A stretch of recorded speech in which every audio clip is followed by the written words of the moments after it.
Oops. I'd like to welcome everybody to the Onaga Historical Society today in the museum for a very, very special presentation that some of you have been waiting to have happen. And I want to thank Joe Harder for taking the time and getting out in this terrible humidity. And for anyone else that struggles with humidity, thank you for coming. And with that, I'm going to turn it over to Joe. Hi. Been a while since I've been out. Good. I thought, we've got the old equipment here back behind around me. I thought one thing I'd start out with was the guts and base of the operation. This press spent its first 100 years in the basement of the Herald office. And it's the Cranston press, and it was driven by two single cylinder gas engines in the basement of that newspaper office. The single engines were on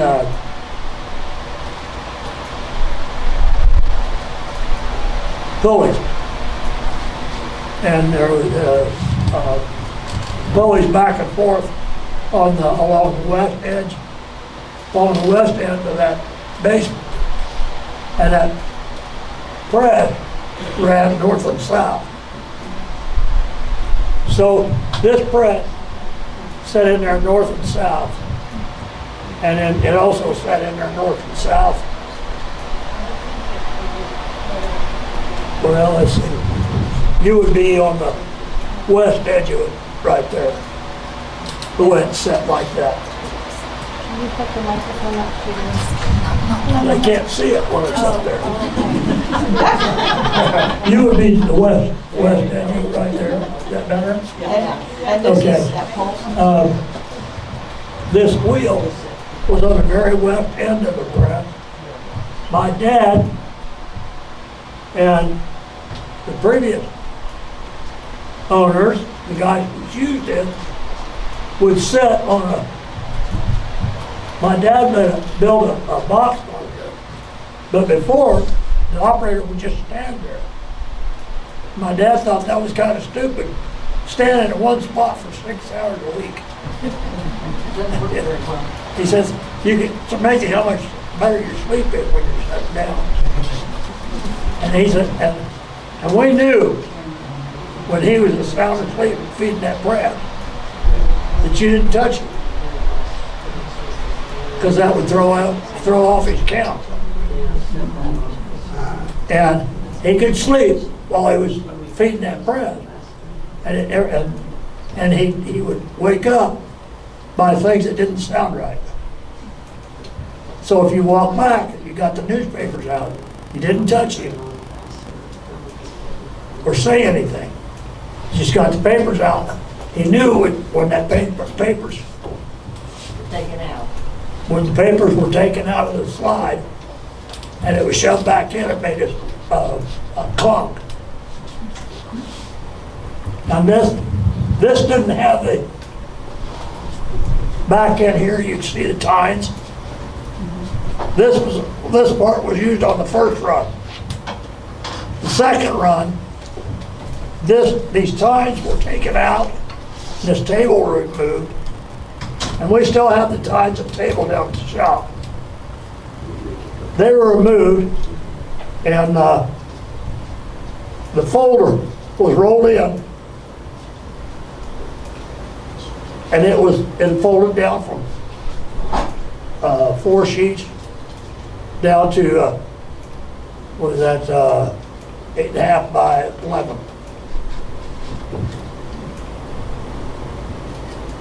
I'll leave this here now.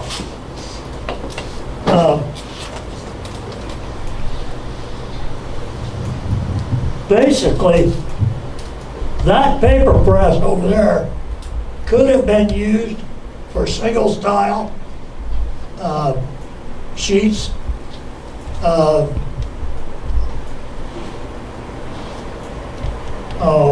poster board, it was used for envelopes, sailboards, wanted posters, and all kinds of job issues. This was the linotype, and it was designed by Muckenthaler. It was designed in the 1800s. The type.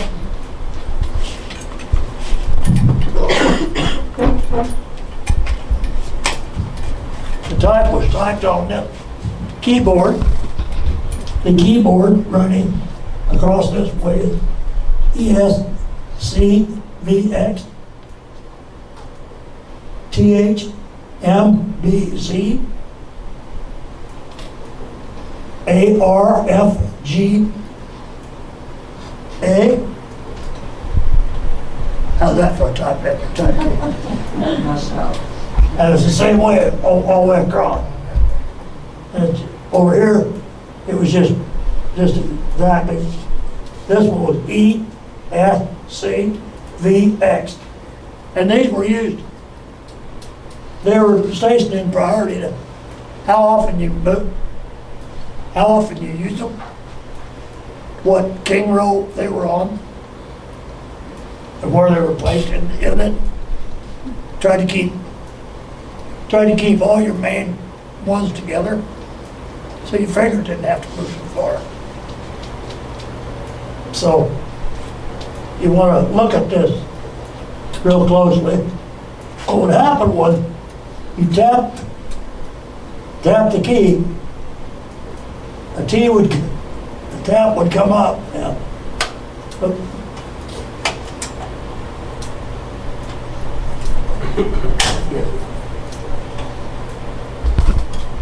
Well, it would tap a rod. One of these rods would force open the magazine, and the magazine would release one letter. It would fall down through here. It just called it an elevator. Was just a belt, and that belt would bring it down here and drop it right in here, and it was running to the speed that it would drop it before the next one would drop.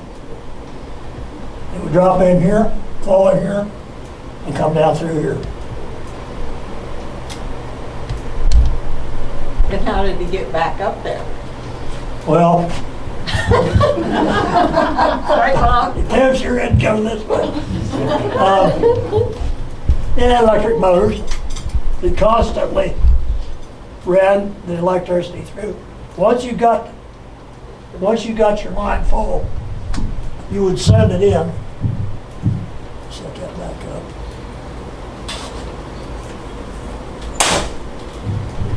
You send that line in using this mode right here, and it would go across, and then this piece would shove it on across. Would catch on here and drop down and hit that bull wheel. There's a bull wheel back in here, and it would come forward, and it would meet that type, and the holes in that bull wheel would exactly meet that type and lock up, and then hot lead would be shot through that bull wheel against that typeface, and it would give it I can't remember the timing of it. It's something like a second and a half, and it would blow apart, skim the head, it would break apart.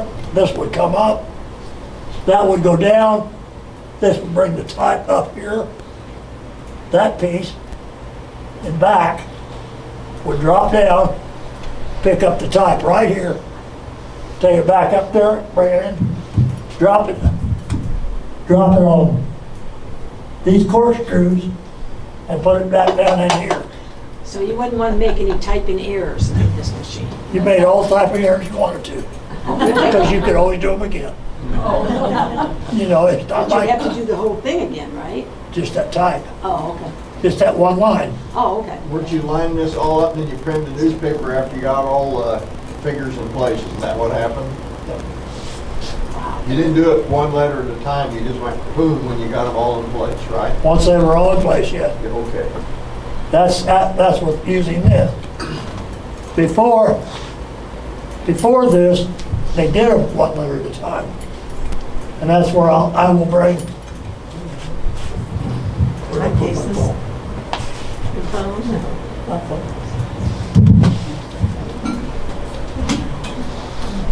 I will try to show you a photo. I will try to show you a photo.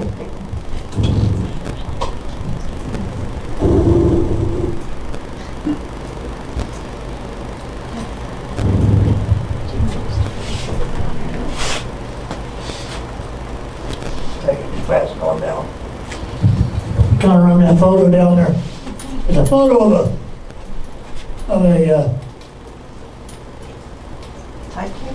type case. And a lot of what we're finding as we're searching what to call things on the internet, especially on what's one we buy and sell. eBay. eBay is not necessarily going to treat you the right direction. I can understand that. Yeah, sorry, I'm not getting caught up with box. The eBay is calling these cabinets type cabinets, and where a lot of it is not type at all. It's furniture, and furniture is not furniture like you would think. It's the wood or metal that's stuck between the type. Anything that goes in between is called furniture. So you have to have furniture for that too. You have to have cases for the furniture. So, like, I would find a lot of things like, would have something like that, would have type cases on it, and it's not. It's something else. So if everything was running right, Joe, was that machine there completely automated? I mean, it moved all these gases from one end to the other as it was running? Yeah. Didn't have to do nothing manual? Right, Wow. right. Oh, yeah, type. Well, right. Type set. Set the type, that's You it. dare to do that? No, not anymore, Fred. Not anymore.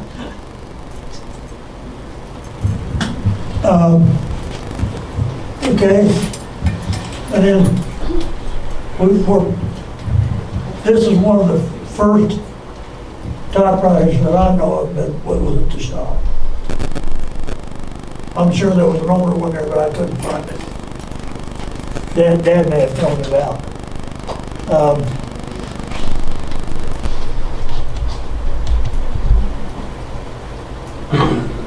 I assume these newspapers in here are from the Historical Society. Speak of Historical Society. Okay. Okay.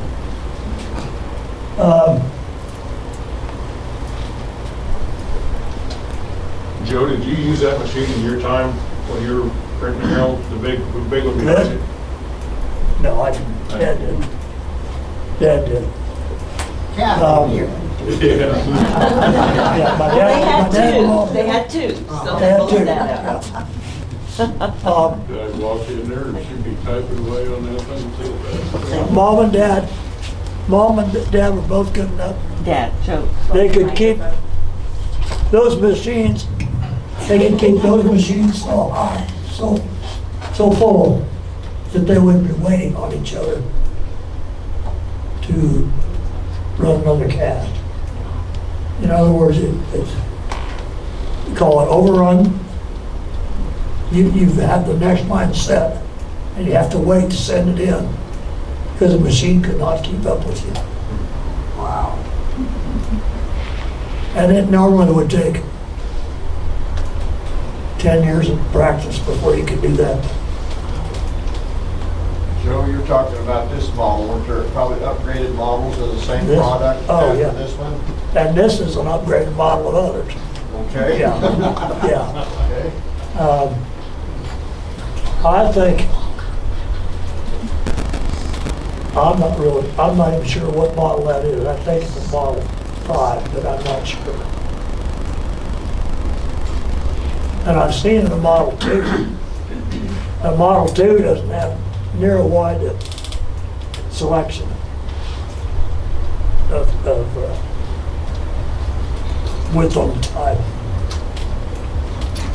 That press over there is a hand snap. It was also converted to electric.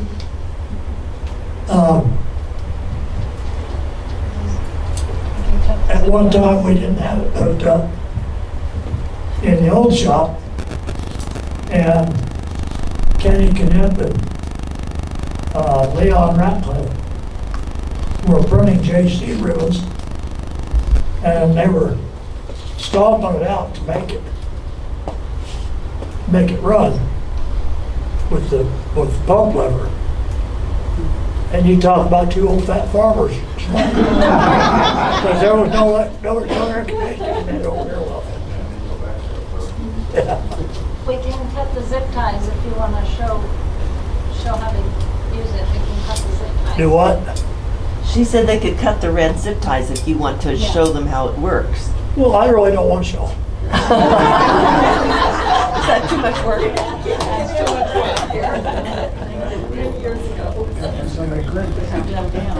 I would be glad to show them. I don't have a form here that's got any thing to show them. Oh, Otherwise, yeah, it'd be great. yeah. More how it moves. Yeah. That I could do. Well, here, let's cut the zip ties. She's equipped with the scissors.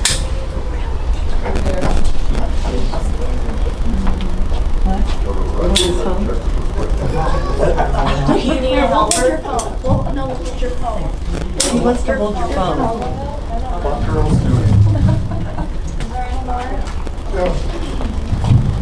Pa, do you need a helper? Two of us have almost lost fingers in there besides you.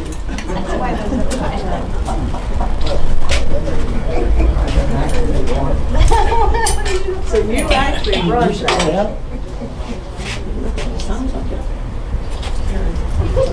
Oh, yes. Us girls used to do it too. Like, you know, invoices, how invoices have numbers, red numbers up at the top. This printed those red numbers on there. Basically, you took it off this hand. Oh my God, don't do too many of them, Joe. Holy cow, I didn't even order for We that. see it. We see what you It's mean. all about timing. Then take the other hand and take it off. Just keep your hands out of You put your hand back in, and you take your hand back out. Make sure you got your timing. You put your hand back in, put your hand back out. That's how you do it. By that time, you're tired. No wonder they hooked it up so much.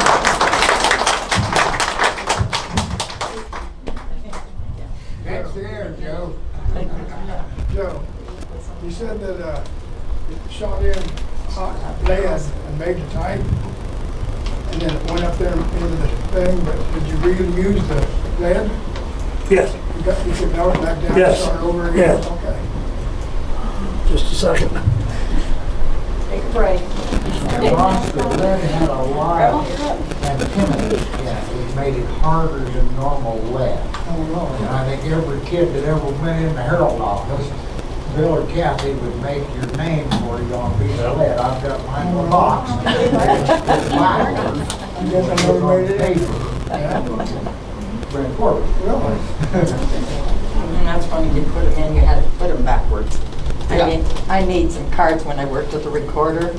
That was I decorated cakes, and so I got to make cards, and I worked at the recorder, and you had to remember to put them in backwards. Not backwards, upside down.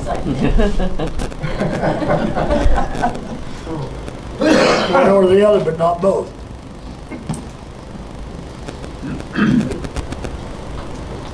Another thing you gotta remember is make sure that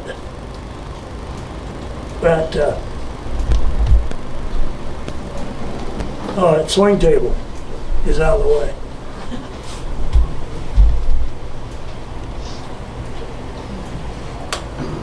Joe, how much later were they using updated methods of this printing? Like in the 60s yet, they were using updated, the latest and greatest of this machine? I still used, my dad? Yeah. He used this until 1968. Okay, so they were using that that was the end of My that dad stuff. was in the era, yeah, That's the end of the era for that Yep. machine? Yep. Okay, thank you. yeah. He was one of the last 5 in the state of Kansas. He was one of the last 5 in the state of Kansas. Well, you girls need to go over there and hold Sorry, it. I forget. I keep trying to talk. I can hear me. He was one of the last 5 in the state of Kansas that was still letterpress. Letterpress meaning movable type.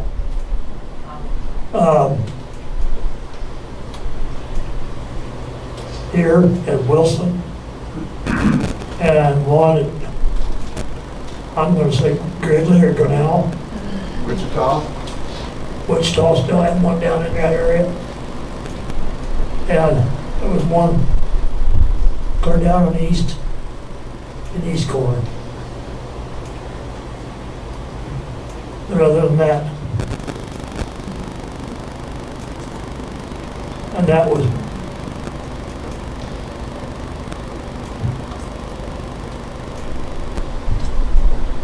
football season of my 7th grade, so 68, something like that. What came next? What came after this machine?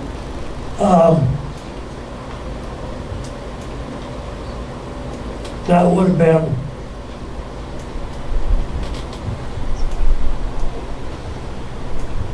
what do you have over there, Mary?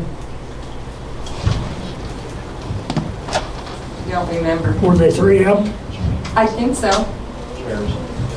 3M type shutters, Yep. I believe. And that would have been photography. The type shutters would basically take a picture of a letter, and it would put on a piece of paper, and you could set it for size and width by picking the size and width on a computer. And that was the first basic style of computer style that we had. That's what Doc Maskell had. And that's the first ones that we had to set up from. I say from is because we never bought that. We had to set up that way for about, I don't know how long we had Doc do it. It may have been 6 months until we got set up to do it in Herald. And then we bought iTex. And it was just a matter of, we had to decide what system our old feeble minds could wrap our heads around. Because, you know, computers were all new to us. We'd never had anything to do with the computer before. And I just told Karen, I just didn't know if I was young enough to start that. But you did? Imagine that at 27 years old, Didn't know I was young enough to start that. Isn't that amazing? When I get thinking back of it, I was just a kid. Imagine what my dad at 58 years old thought.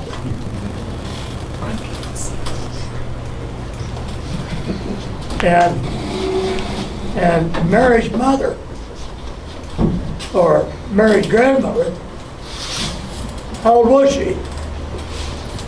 Was that your grandmother that worked for Doc? Yeah, Laverne Reeves. Yeah. Yeah. He keeps calling me Mary, you guys, but that's okay. I knew who he's talking to.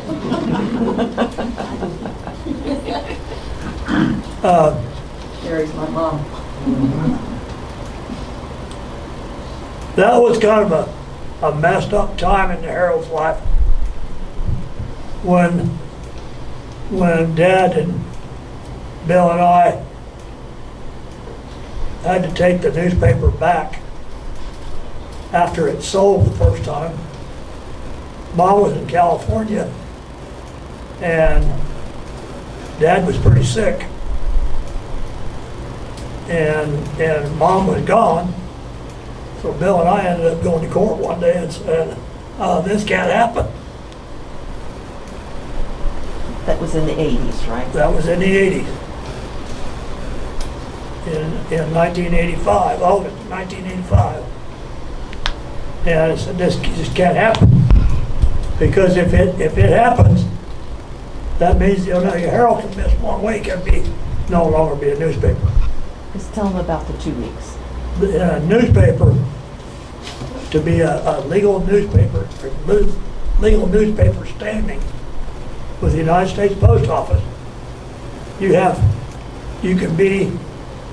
miss 2 weeks of newspaper. In 12 months, right? You can skip 2 weeks.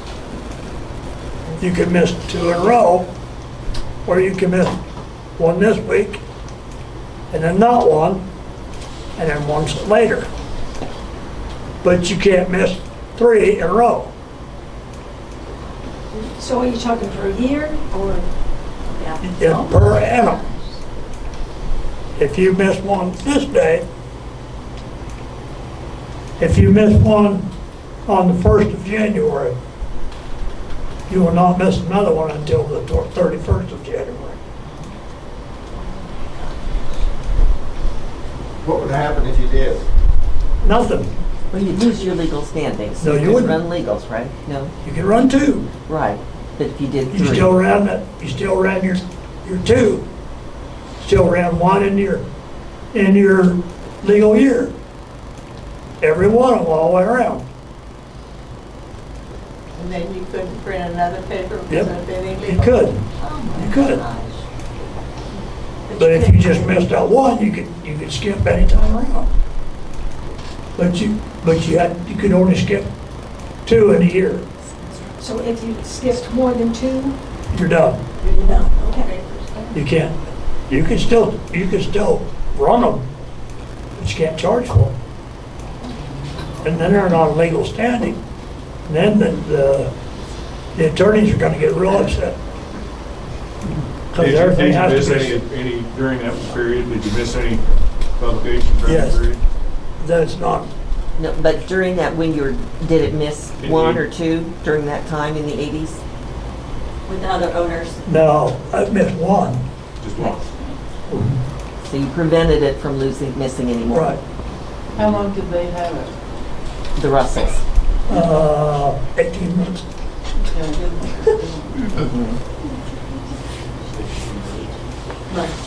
18 months. Was Anita Holiday in on that? What's that? Was Anita Holiday with them? I thought she was up here for a while. I know that, but I thought she was up here for a while. She was in St. Mary's years ago, but I thought she was up here for a while. I don't know why. I don't know why either. I don't remember how she came out of hers. Anyway, Yeah. Joe, were they a real reliable machine that broke down and knew how to fix them? These? Yeah. Um, One right there. My dad could fix anything. Probably took a while to learn, didn't it? Well, he started when he was 18. How old a while? Yeah. 4 years. I saw another guy fix one of his machines one time. He had a lot of time person that would come around. He'd call himself Bill, I'm gonna be in the area. Do you want me or not? Dad said, yep, I want you. You may have one or two things for him to do. And that's just bring things back into perfect alignment. And if he got those two things while he was in this part of the United States, then he considered himself great under $1,000. And that was big money then. But you figure there's only one of those guys, or maybe two in the whole United States.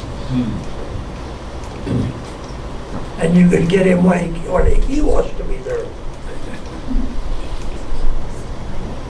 Well, the smart guy was the guy that designed that to start with. Yeah.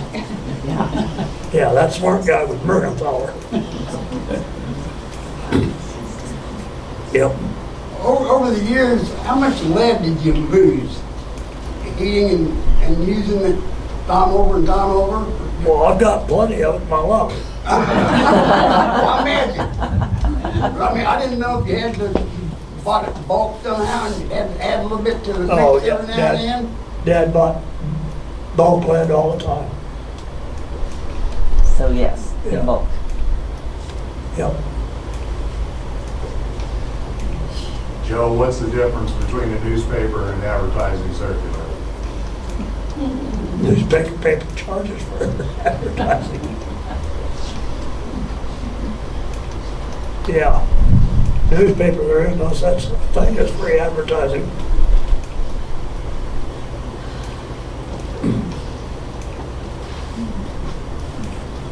Joe, how much did the lead cost and how often did you have to order it?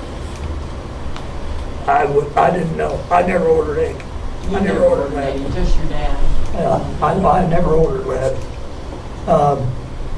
Matter of fact, I sold 1,000 pounds of lead after Dad left, after Dad died. I didn't need it. And when did they start the paper? What year did your folks start the paper? Well, they bought the newspaper in 1954. Yeah. Yeah. Joe, you said that you were still using this? I'm sorry, I didn't. When did you stop using that one? That press? Yeah. I never really did stop completely. I used it for printing. Yes. Numbers and Use it for perforating. Perforating, yeah. And I just hand fed it rather than and I'd score it, perforate with that because it was so much easier for me to set this one up than Dad's bigger one. And later on, the rollers on the bigger one fell apart. So we just got rid of it. The rollers on this would still work. The rollers on this one would still work. Sorry, I still forgive. The rollers on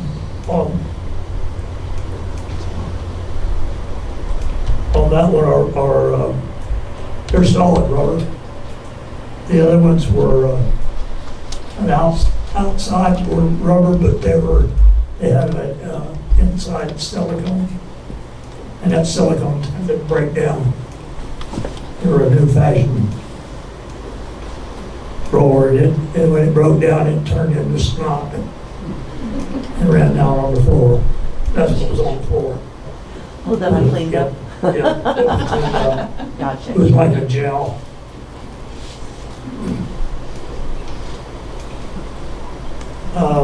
Probably the last job I used that press over there for would have been Wheaton.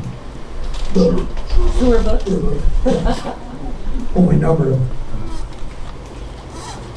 Of course, probably still used it on when we scored them. I bet you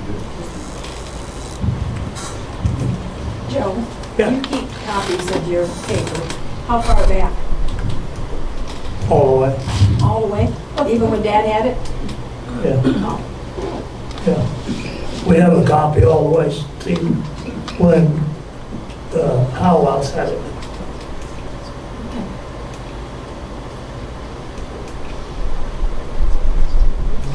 1910. No, 1890.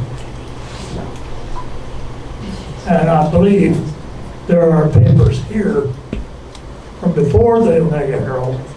Is that correct? There's Onaga Democrats and Onaga Republicans. Yeah, yes. Yeah. It was an Onaga Journal at one point, right? Or some was the first I don't one. remember, I don't know that we have any of those. Well, you would have everything that they had. As a Democrat, Journal was first. There was a Republican for just a very short right, period of time. right. And the newspaper that my dad got was actually, was owned by two of the brothers.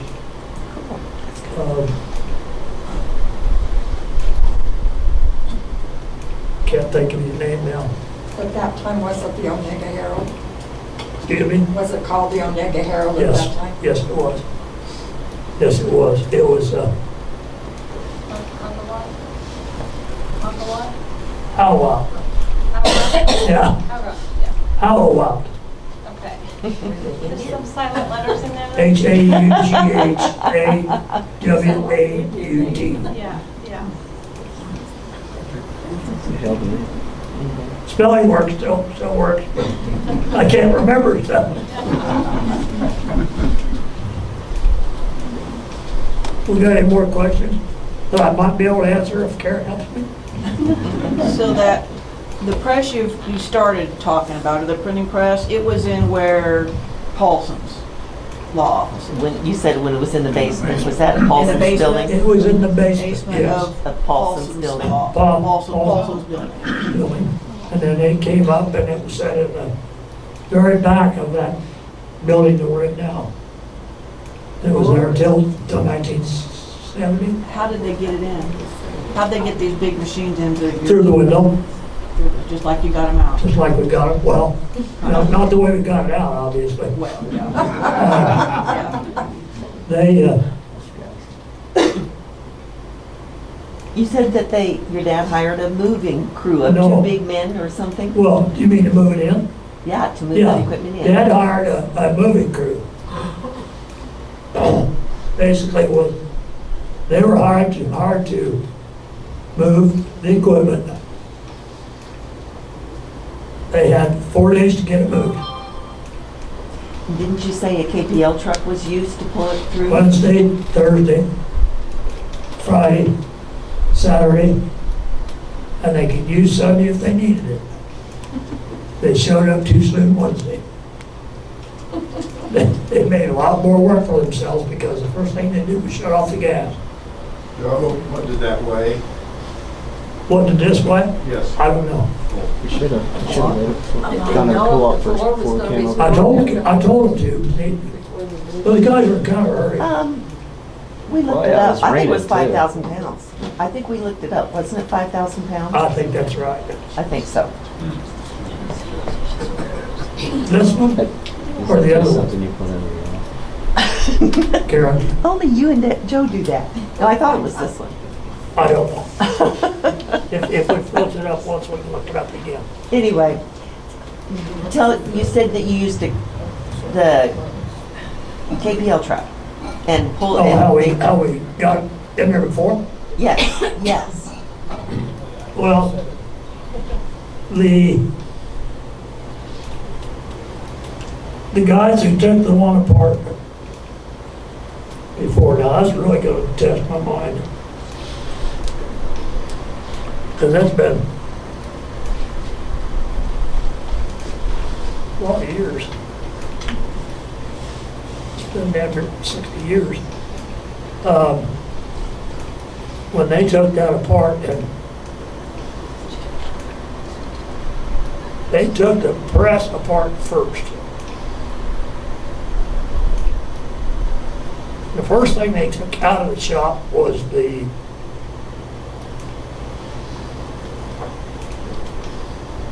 lead melter, the smelting pot. And the reason I say that was the dumbest thing they did, to take that out first, is they didn't take time to empty it. That had extra lead in it. It was full. Yeah. Who cleaned it up? They did. They did. And then the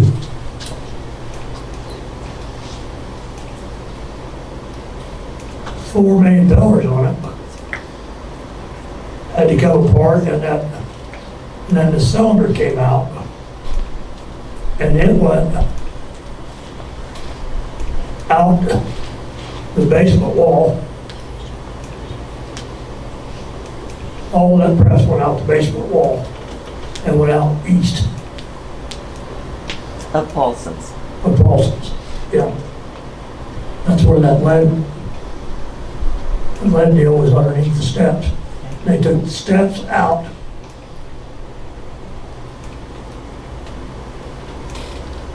They took the steps out and everything went out east, because that's where the elevator was. So they just took that rock out from where the elevator came down to the door, and just took all that out and then relayed it.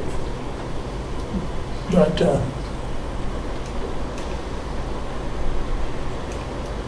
the platform where the press was already in the new shop by that time. By the time they got it up there, and they were getting it set up. They were getting it set up by the time the Linotype got there on Monday. Or on Friday. On Friday. And, yes, basically. It worked till late. Not as late on Wednesday night as they thought they were going to, but Thursday they worked late. That's the next issue. I'm afraid they put it together wrong. Put it back together wrong or something. No, They knew what they were doing then. John, just so I understand, they use the linotype, then it would go to this piece of equipment. What? When this was done, where did it go? I'm trying to get an idea what the flow of how it worked. So it started here with the linotype. It would start at this piece first. Oh, that piece first. But after the Linotype, when you finish the it. Linotype. Oh, no, I mean when you were actually printing. Right. So. It'd come off the Linotype, and then it would go to the saw. Saw to the right length. Okay. Then you pull a proof. Then I'm sorry? Pull a proof. Is that thing over there? The proof press did not come. But there's one of those long strips there. Did that come into play? Well, that's. Because that looks like a column. Yeah, that's set up for the Mustang mailer. Okay. That's not a foolproof wide. Okay. That's addresses. Ah, that's the mailing list. That's the mailing She's got a list. mailing list in her. Okay.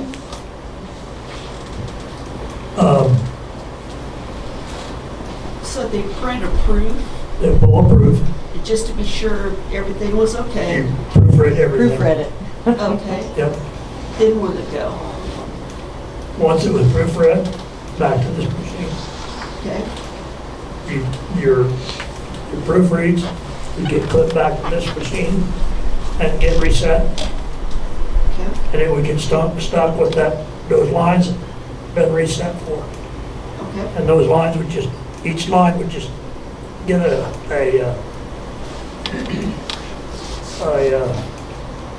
magnet. Good. So then where would the piece of, so you do it here, you do your proof. It would Then, eventually end up back on the workstone, okay, where it got put together in the page. okay. And then what would happen? And then Once the it got page put went to together in the press. page, it was set on the page until there were 4 of them sitting on the page. Okay, makes sense. Once there were 4 of them sitting on the page, it would go to the press. And so then it would go to this machine. In the picture. In the The picture. laminated one. Okay. And it would be right here. This press bed, and you can still see that press bed at the shop. As it would come out to right about here. I don't know if you can see it or not. Not back there. There you go. Right about here. It would come out right about here. And that was all 4 pages. And they would be locked down. And I say they're locked down and they're locked down and smacked with a hammer type. That's how locked down they are. A hammered board. It doesn't take much of a give for a type to get screwed up. So when you lock them in and you smack them with a hammer, you don't smack them with a wooden hammer, you smack them with a board laying on, you smack the board on laying on wood. So this particular picture is not the exact picture of the one we had, because this has got an oval rack around the ink. Ours didn't, it had square rack. So it can't be the same model. Just things like that I can notice every once in a while. Basically, they're the same. So once it went through the press, what happened to the pieces of paper? Only one piece of paper would go through at a time. Okay, It would go through here, come around here, and come right straight around here. These forks would take that piece of paper. The forks right here would take the piece of paper, come down here, and lay it on that table. okay. That table's obviously too close. And then it would be right back up. And it would, every page, it would just drop that the paper out on there. Now, when he got done, that table was completely full of newspapers. About that much. So you had to drag that out of the way. Who folded? Just set up the Nobody. design and help. Nobody. It wasn't folded, don't ready to be folded yet. It had to give it a press again. Backside had to be printed. Backside had to be printed. So, So once the front and back had been printed, how was it folded? it was, the first one was printed. Right. The second one, Dad would get enough air in it as he was putting it up on the top that he could slide the edges to within All edges had to be within an inch of each other.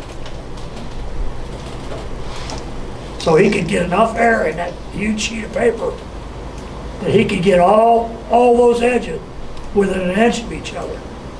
And then? Then when he got that done, he would bring the,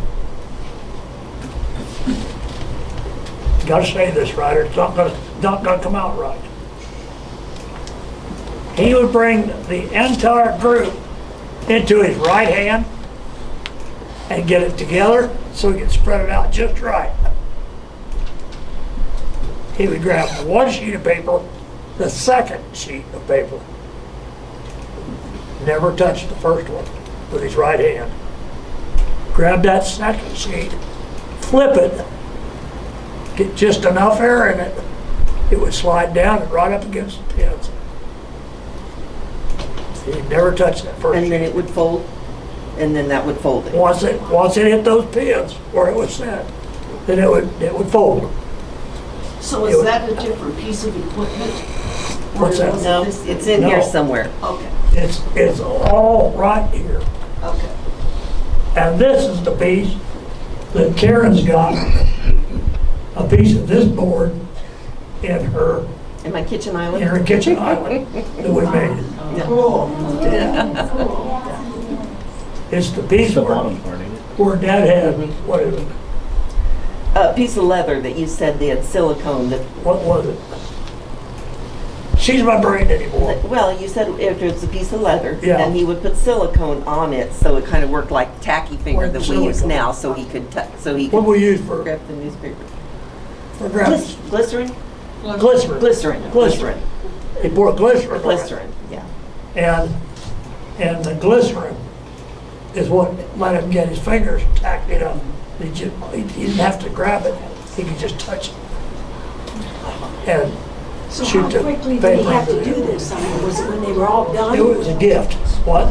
When they were all done, then he did the folding? No. It was, As they were No. printing? I think it was as the As they were second printing. side printed. As the other side. We didn't have sense enough to take pictures before we got rid of it. So he did it before the next one came out? No. He had a folder. Right. And that folder, he would, once he got this all done, got these papers back out of the way, he would pull that folder up and it would set right up against it. These wheels would bring that paper up and that folder had rollers. There were rubber rollers that would kind of grab that paper and get it started down that runway. Once it started down that runway, it would go all the way to the end of the folder, and then it would hit a stop. And when it did that, the roller would stop, and the second one would start, and it would pull it back. The third one would start, and it would pull it forward and hit it in the middle. First fold. Once it got to the other end, it would stop. Center fold. That's fold number 2. It would, see, we're going north again. I think. Trying to get it in your mind. I think we're going north again. Then we got the 3/4 fold.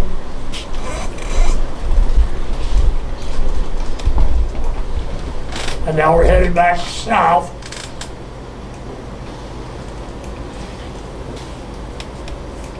I think. Close enough. I think. And then the final fold is when it hit on top, headed south. Well, at least a different one did it this time. Yeah, I It's think the we're headed always. back south and we're putting in our last fold and it's coming flat at us. because it went down through the rollers. It would go down through the rollers to clip the ends, to clip the 2 pages apart. Then the addresses you did by hand. Yes, yes. Mom would run the Mustang mailer, and I gotta get it back up there too. And I meant to have that up here today. It's not there, is it? Okay. Cast iron. Piece of cast iron that you, Stamp Okay. the addresses on. yeah. There's a Mustang mailer. And it basically,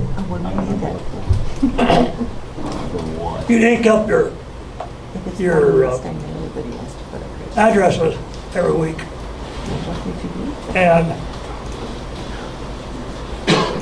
someone would put the addresses You're in. not going to cut that, are you? No. No. Sarah, if you want to talk about it. No, I don't. The Mustang mailer was used to speed up the stamping of newspapers, subscriptions. Everybody's subscription was mailed out by zip code.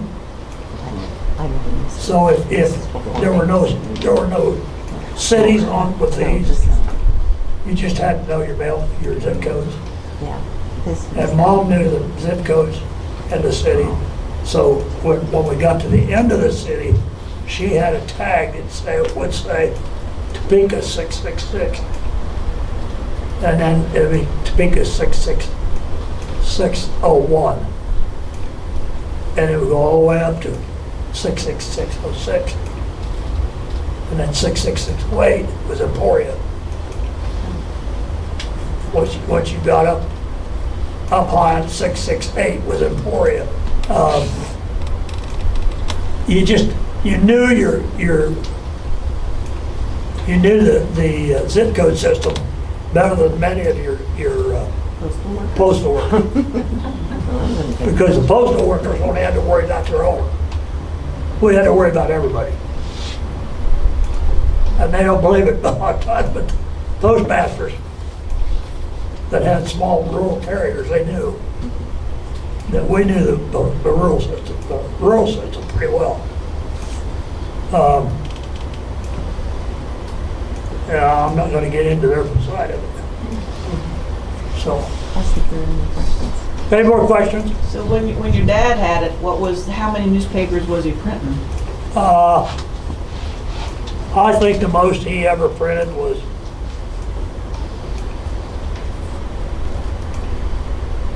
close to 700. What about yourself? We were close to 1,000 for a while. Yeah. Were those machines very noisy? These? Yeah. Oh, the yeah. iron? Yeah. When they were running, you really couldn't hear each other talk then. I'd say not. Agreed. When the press was running, it was. Yeah, when the press was running, you couldn't hear. Yeah. You couldn't hear. I No. imagine they were really noisy. And if Dad and Mom were next to the machine, they couldn't hear. Now, Dad was sitting tight, and Mom and I were up front, we could hear. But So what year did you start taking it to Manhattan to have it printed? 85.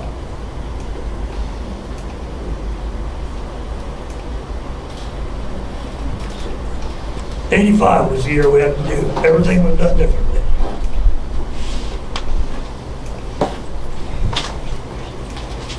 And I don't know if you said this, I didn't hear. How many paper were you printing when you turned it over to Brandon?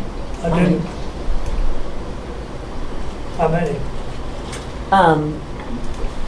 Around 600 or 700. 600 or 700. Okay. Something like that, I don't know, I don't remember for sure. A lot of things I don't remember for sure anymore.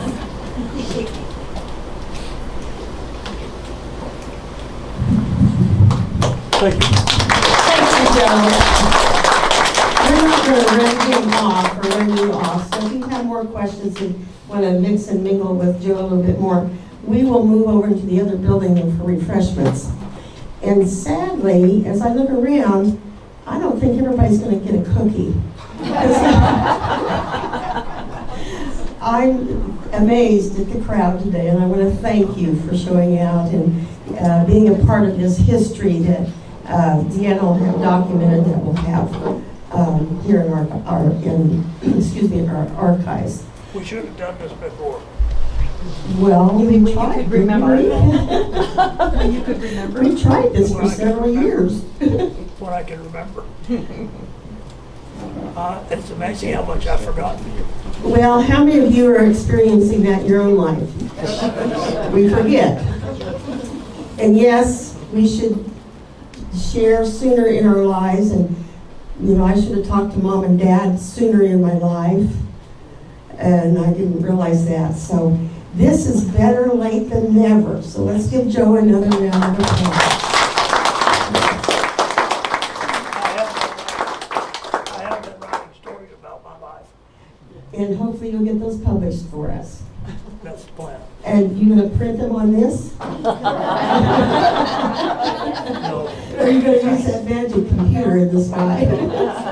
Make sure Joe gets a cookie. When you're into the It's just about done. I have one more that I want to do, for sure. And then I think I'll be done. It's important to get those stories documented, not just for Joe, but for a lot of us. We have some experiences in our lives that are not being repeated in this generation. I'll just share one real quick little story today. A family came and with two kids, and they were in a caboose, and the dad started by the wash basin towards the back of the caboose, there's a paper towel holder. He started cranking that. He says, "Look, kids." And the kid says, "Well, what is that?" No clue that it was a paper towel holder that you would have to crank. So it's important to get all these stories down. A couple announcements, and I'm going to turn over to Linda while I go put the cookies out. If any of you are interested in some of our, Lisa, you want to help me a minute, upcoming events, we've printed off the next 2 months of activities that we will be hosting here. So if you would like one of those sheets of paper just to know when you should come for what programs, be sure to pick that one up. How many of you know Lyndall Dodson? How many of you know Melba Dodson? Orville Dodson? How many of you know Lyndall's cousin Tim? Well, Lyndall is a part of a band, if you didn't know that. And he and 2 others in his band that do the acoustical guitars will be putting on a concert for us on September the 19th at the high school auditorium. And the intermission program show will be the Bonjour Connection. It is a free will activity. We just hope that your free willing is enough that we pay our expenses. Don't have to make money, we just have to pay our expenses. Behind you. Debbie, put it on that thing behind you. Okay. And then I want to put a plug in for our museum. How many of you are here for the first time? Well, that's great. Maybe I don't have to plug it, but I will. We put together a map of our museum, and on the inside of the map is each building and what the exhibits are in those buildings. So if you're interested in a certain area and you don't have time for the entire museum, you can go to that area. Now, we are still in the process, as you can tell, of setting up this building. So some of those exhibits will change a little bit over time. If you have not signed the book over in the Heritage Building, which is where we're going to go to for our refreshments, please do so. The county commissioners appreciate knowing how many people attend our events and what kind of traffic flow through that we have, and that all helps justify some funding. And I think that's all, and I'm going to turn it over to Linda because she has something really exciting to share with you. Can I say something, Deb? Uh-huh. When me being a teacher, I asked the kids how many of them talk to their grandmas and their moms and dads like you were talking. And they'll say, no. I said, how do you know what happened? How do you know where Grandpa and Grandma lived when they were, well, they live in Holton. I said, no, not where they live, now where they were born. No, 3/4 of those kids have no idea what their past was, what their parents and grandparents went through. I've found a lot of kids can't even really tell you the name of their grandparents. That's right. Let alone great-grandparents. So, anyhow, I'm going to go get the refreshments ready. We want you to come over there. Real quick. And Put a plug in to members. We've got our flower arranging class for you, and you're all welcome to come if you're a member. And that will be on Tuesday this week around 1 o'clock, and the Master Gardeners are doing that for us just to kind of get us some fun things to do. And then next month, if you're around, we are having our exhibit for the Declaration, and this is coming through Humanities Kansas, and I guess I got it Gildner Rainer. I'm supposed to always say it, I don't say it right, but Gilder Lehrman, Institute of American History. We've got 9 panels coming that give us the information from, when we 1776 on. And there's going to be one of them that'll be about Kansas, and they'll be distributed throughout the museum. That's going from Tuesday to Sunday. We're going to be open to the evening, so allow parents and them if they, after work. So that goes from 1 to 8 on Tuesday. Then Wednesday through Sunday, it's 1 to 4. So I hope you come, and then those members, I could still use some volunteers for docents. And then in October, we got a special two through Humanity Kansas. We're going to have a conversation, and that's going to be at the high school auditorium, where we've got a moderator coming in from Lawrence, and we're going to go through the Declaration of Independence and learn about it and talk about it. So I hope you join one or the other and come into the museum to see our special display. Anybody have anything else? Go eat. Thank you, Joe. Time again for